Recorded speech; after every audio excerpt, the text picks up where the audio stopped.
And welcome. I am with Preet Marwaha one more time.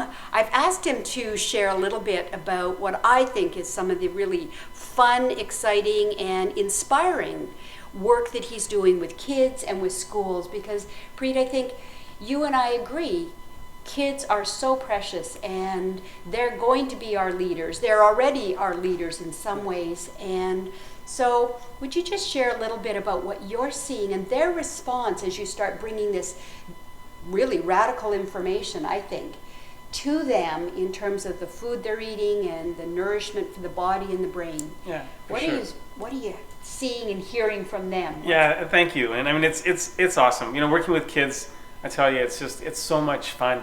It's incredible how much energy they have and how much passion they have for knowledge, for information. And they're far more, likely to adapt changes than we are, as you mentioned. Us old folks, we're just kind of like, we're so stuck in our habits. We need a kick in the butt to make changes. Yeah. Well, these kids, they just need information. Yeah. And they start making changes. So a number of years ago, I put together a body of work which I call Nutrition and Behavior, How Food Affects Our Children. And started taking into the schools, parents, teachers, and obviously the kids, and helping them understand just the simple things, really elaborating on some of the concepts that we've talked about in our short sessions here. And I'm telling you, these kids it's incredible. And so, we go in, we teach them about sugar, we teach them about food and what is real food, what does real nutrition look like, why they need to cut down on chocolate bars and all of these things, and we give them alternatives to that. And the changes that are coming are incredible. I've had classrooms where I've gone in and talked about simple things like just water and oxygen. And then what happens is, teachers get embrace the change as well. And the kids drive the change, which is a great thing.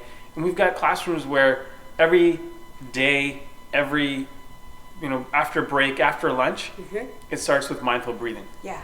So the kids spend 5 minutes and all they do is they breathe. They get oxygen into their body and for their brain. Yeah.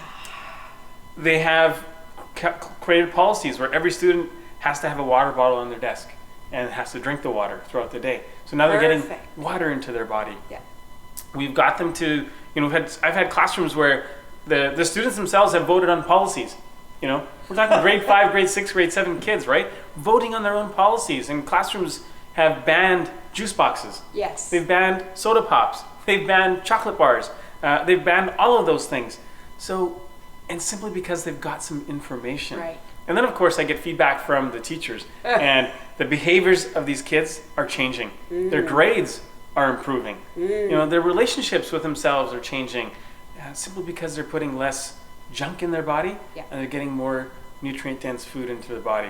We've been doing a pilot program in one of the local elementary schools here where we've gone in with a super healthy breakfast program. Yes. So we've got a group of 60 underprivileged children that were not getting breakfast or getting really unhealthy breakfasts.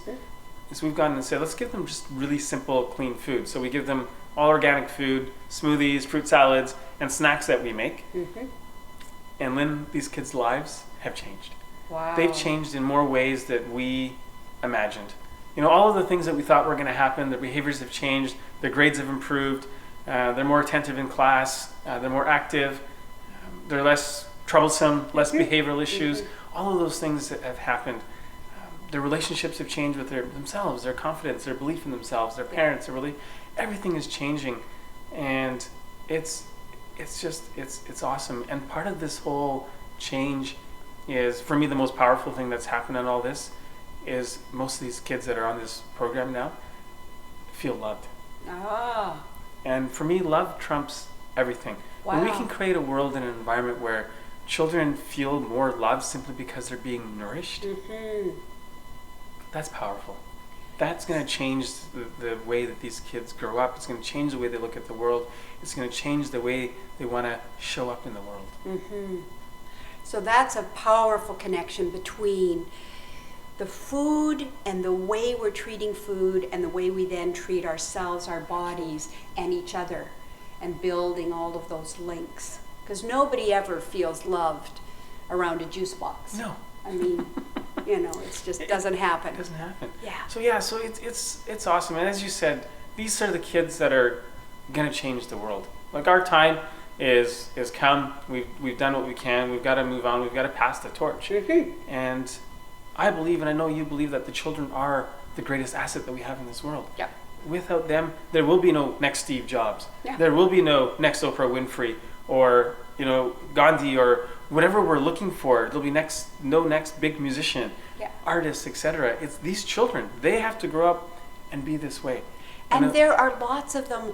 Part of why I wanted to do this is I think that there are teenagers, I see more teenagers than the young kids right now, that really, they know a change is needed.